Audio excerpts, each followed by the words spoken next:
Too many times on the down with his dick stuck in Harry. Kissing Lisa's lips, now he's down sucking Larry. Carrying the germ back to his girl Carrie, she passes it along to her secret love, Barry.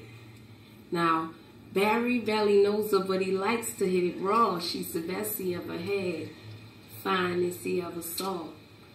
Lost in the moment, consequences, not a thought, concentrating on that bush and the nuts that he caught. But dark nights always evolves into crack of dawns. And one doesn't have to be psychic or possess the ability to read palms to know that every original creates a sequel. Yet this is one that will leave the faces of too many of our people on the easel of a white tee, from unwrapped penis pleasures with the aftermath that's penal. Punishment. Plundering our youth like soldiers do for booty. He gets Bobby in the front, hits Bobby in the booty.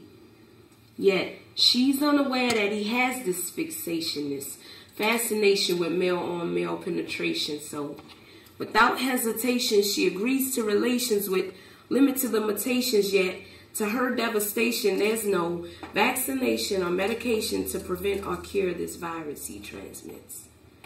Because when his stick shifts into drive, there's no reverse or neutral. She's forced to park and ponder, reflect, and accept the fact that she's been infected, dejected, and depressed. Him, on the low?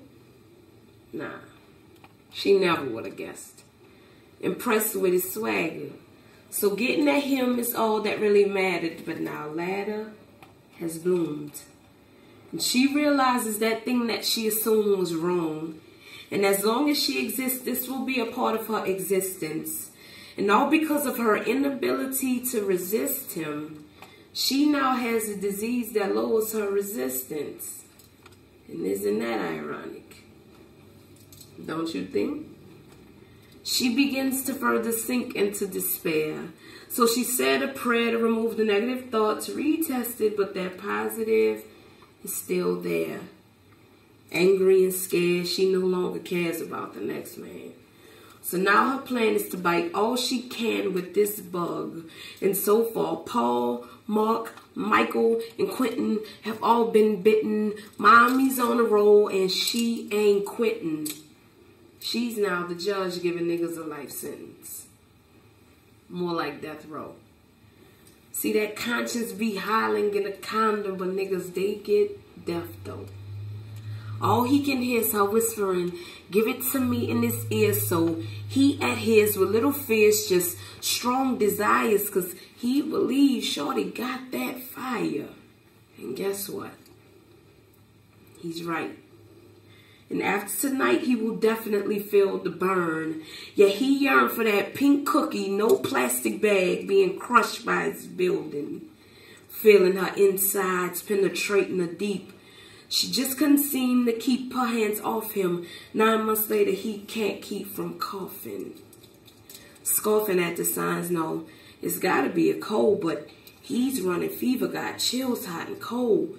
Went to the doctor, pluses what he showed. He said, this can't be, I'm 18 years old.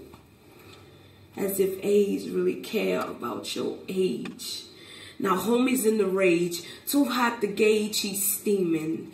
This is now his reality, he wishes he was dreaming. So he begins to recollect all of his prior sexual activities that he remembers. He recently became intimately involved with what he would call a good girl from a good home. He'd known her for a long time, but she never gave him any of hers. Because she was what he called a nerd, and he was into grams, keys, and birds. But on that 3rd day of June, late one afternoon, he got her attention as he rapped her favorite tune. They got to walking, and no later than soon, he was singing Brandy sitting up in her room. Kissing and touching. 1 minute they would stop, the next day resume, because he came to party but left the balloons. Now she needs to prove that she's not a prune, so she gives it up. He busts in the womb. But for him, this is more than another sperm investment. He liked her so much he made her his official chick, but now mommy's pregnant. How can he tell her? He wishes he could retract this hand he dealt her, but this is not all his fault. Because she holds the only key that unlocks the vault to her most precious jewel.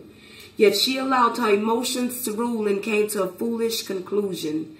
And it's funny. Only not so much.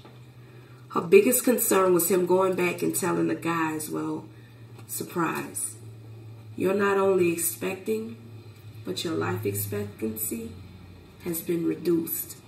And in this fight called AIDS, it never chucked the deuce and it never calls a truce. But what it does do is give you a legitimate doctor's excuse.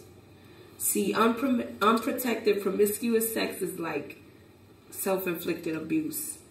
A genocidal process that hinders our progress. We need to come together and get educated in unity to stop this fertility. Because if we don't, we'll have a race of ladies that affects the babies. It's going to get crazy. Shady dealers need to be brought to the light. Get this right.